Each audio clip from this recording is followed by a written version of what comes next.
Yoo-hoo! We came to the last section of your customer avatar.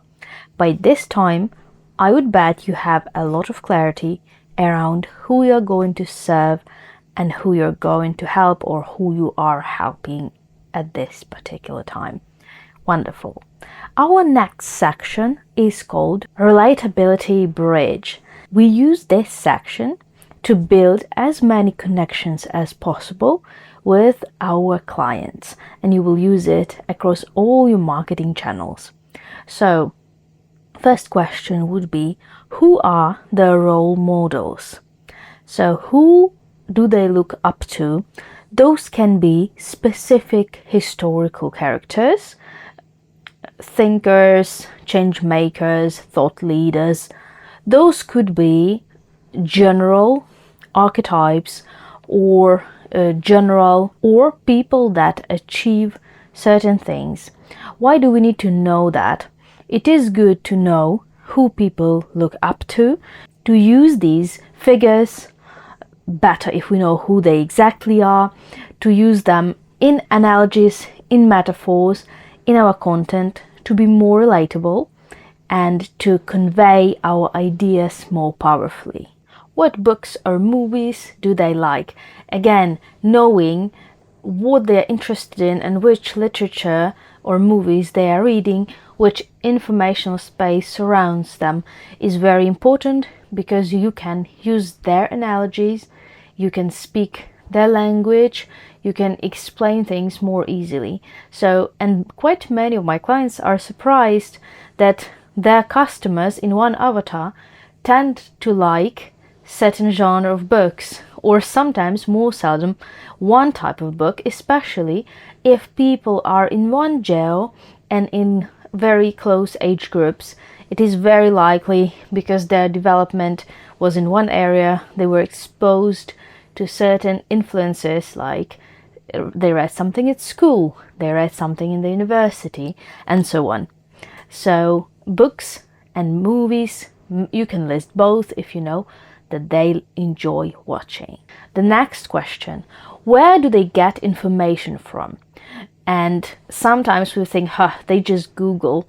Well, yeah, many people Google, but also many people take information from YouTube, from social media, maybe books, maybe newspapers, maybe television. What is their main channel that they trust to get information?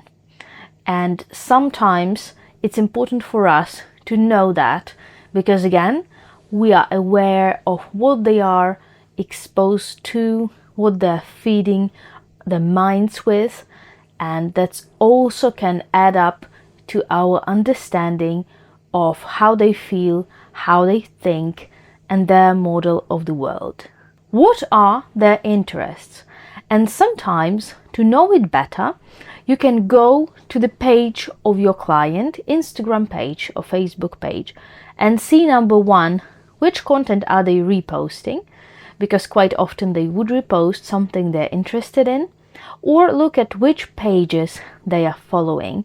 And quite often that will give you quite a clear understanding of what their interests are. The interests will be very important while informing your advertising strategy, because every advertising specialist will ask you what are the interests, since quite often targeting will heavily rely on their interests.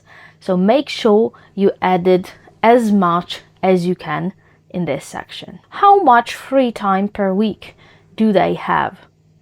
This question helps us inform how many times per week we will post, which times we will post.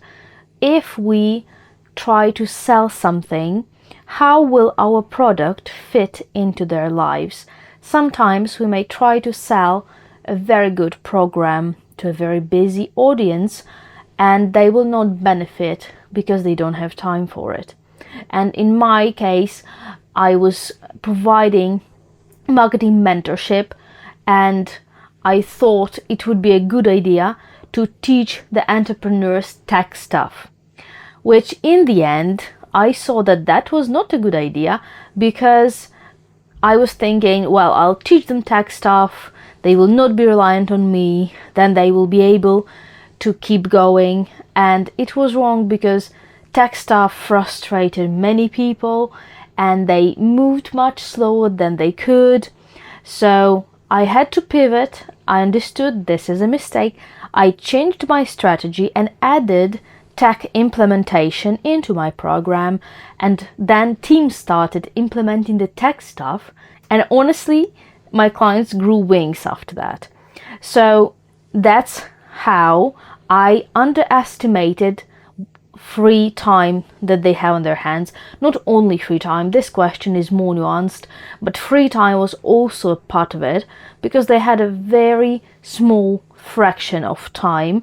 Most of them were in their motherhood season, so they were quite busy with serving their families, raising their kids, serving their clients. I was trying to teach them something they didn't need, but as long as I could understand that and pivot, we were all good. What do they want to be seen as? For example, good parents or successful entrepreneurs, thought leaders. Something they would like to be and they would like to see themselves as. This is around the identity bit, around their capabilities, around achievements. So what is it they want to be proud of? Maybe they already are proud of about themselves. All right, so we finished our first huge work with our customer persona. Please return to your customer persona around every 6 months and add in things. You might want to add things in much more often. Feel free to do that, because day by day you learn your clients better and better. You begin serving them better and better, and this has to be reflected in your customer avatar, because your avatar helps you create authentic, deep, meaningful content. So please remember that. Save your customer avatar on your Google Drive. Make a specific folder for your marketing materials, not to look into all 100 accounts, all 100 folders. Make one, make it simple for you to know where it is, because you will need it with marketers, social media managers, content writers, and many other different professionals. And if you are a team of one, you need it especially. So please fill it in. This will help you while writing social media content, positioning yourself, and ultimately selling your products and services. Good luck.